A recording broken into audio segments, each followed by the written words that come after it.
C'est à cet homme, Najib Mikati, qu'incombe désormais la tâche de former un nouveau gouvernement au Liban. Le milliardaire de 55 ans, qui a fait fortune dans les télécoms, est soutenu par le Hezbollah et ses alliés.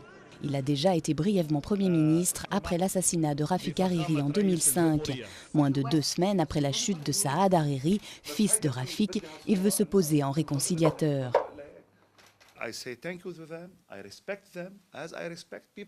Je dis merci au Hezbollah. Je le respecte comme je respecte ceux qui n'ont pas proposé mon nom. Parce qu'à partir de maintenant, je vais travailler dans l'intérêt de tous les Libanais. Message d'unité aussi du côté du chef du Hezbollah, Hassan Nasrallah, qui a même appelé mardi le camp Hariri à participer au futur cabinet.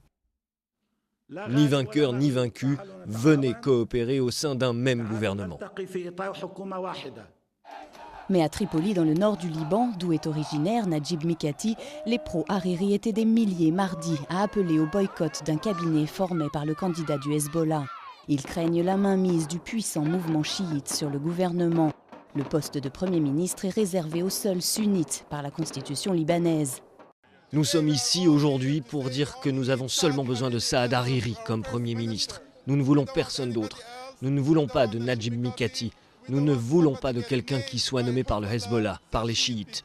Un peu plus tard, la foule en colère a attaqué et incendié un véhicule de la chaîne qatari Al Jazeera, considéré comme proche du Hezbollah.